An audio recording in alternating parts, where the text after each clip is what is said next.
সূরা আল ফাতিহা। আউযু বিল্লাহি মিনাশ শাইতানির রাজীম।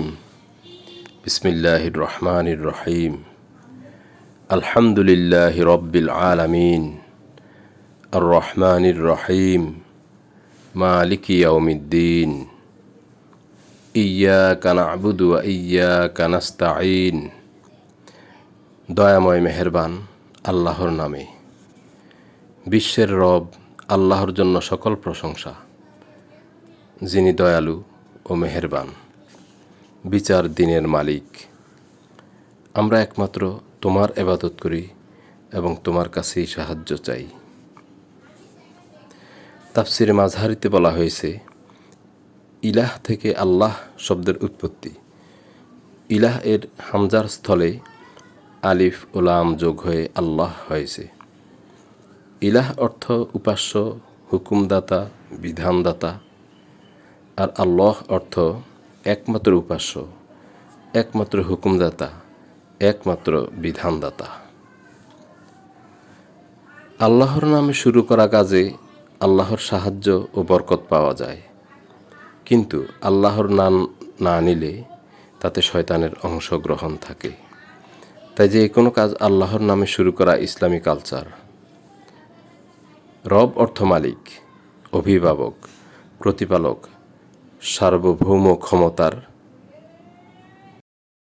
অধিকারী ও শাসনকর্তা। আল্লাহ তাআলাই বিশ্বের সব কিছুর স্রষ্টা ও রব। বিশ্বের রব কথাটি দ্বারাই বোঝা যায় সমগ্র সৃষ্টি আল্লাহর মুখাপেক্ষী। আল্লাহ তাআলা অত্যন্ত দয়ালু বলেই দুনিয়ার পরীক্ষায় সহজে উত্তীর্ণ হওয়ার জন্য মানুষকে কিতাব দিয়েছেন। শুধু তাই নয়, কিতাবের বিধানগুলো কিভাবে মেনে চলতে হবে তা বাস্তবে দেখিয়ে দেওয়ার জন্য নবী রাসূলও পাঠিয়েছেন। তাফসিরে কাবিরে ইয়াউমিদ্দিনি এর অর্থ করা হয়েছে ইয়াউমিল বাসি ওয়াল জাযাই, পুনরুত্থান ও প্রতিদান দিবস। সেদিন আল্লাহ তাআলা ন্যায় বিচার করে প্রতিদান দেবেন। দুনিয়ার আমল অনুযায়ী যে ব্যক্তি যে প্রতিদান পাওয়ার যোগ্য তাকে তাই দেয়া হবে। ইবাদত অর্থ উপাসনা করা, হুকুম মেনে চলা।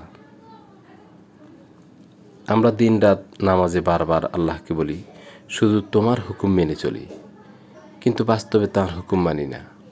যেমন তিনি বলছেন সুদ হারাম, আমরা সুদ নেই, সুদ দেই। তিনি বলছেন ঘুষ হারাম, আমরা ঘুষ নেই, ঘুষ দেই।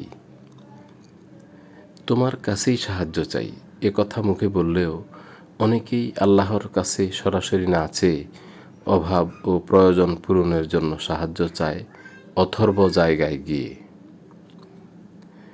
ইহদিনাস সিরাতাল মুস্তাকিম সিরাতাল্লাযীনা আন'আমতা আলাইহিম গায়রিল মাগদুবি আলাইহিম ওয়ালাদ-দাল্লিন।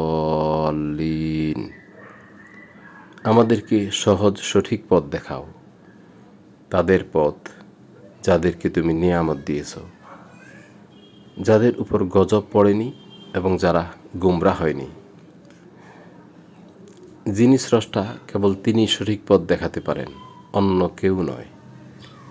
তাই তো সবাই নামাজে তার কাছে সঠিক পথ প্রার্থনা করে, কারণ দুনিয়ায় অসংখ্য ভুল ও বাঁকা পথ রয়েছে।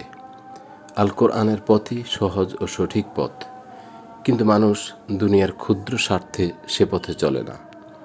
ইসলামের বিধান মেনে না চলায় শুধু আখিরাত নয়, দুনিয়ার জীবনও যে ক্ষতিগ্রস্ত হচ্ছে তাও বোঝে না। এখানে নেয়ামত বলতে দুনিয়ার আলো, বাতাস, পানি, খাদ্য, সম্পদ এসব বোঝানো হয়নি। এসব তো যারা আল্লাহকে মানে না তারাও পায়, বরং আখিরাতের সেই স্থায়ী ও যথার্থ নিয়ামতের, জান্নাতের কথা বলা হয়েছে। ওমাই ইউতিউল্লাহা ওয়ার রাসূলা ফাউলাইকা মা'আল্লাযীনা আন'আমাল্লাহু আলাইহিম মিনান নাবিয়্যিনা ওয়াস-সিদ্দীকিনা ওয়াশ-শুহাদাই ওয়াস-সালিহিন। যারা আল্লাহ ও রাসূলের আনুগত্য করে তারা আল্লাহর নেয়ামতপ্রাপ্ত নবী, সিদ্দিক, শহীদ ও সৎ লোকদের সঙ্গে থাকবে।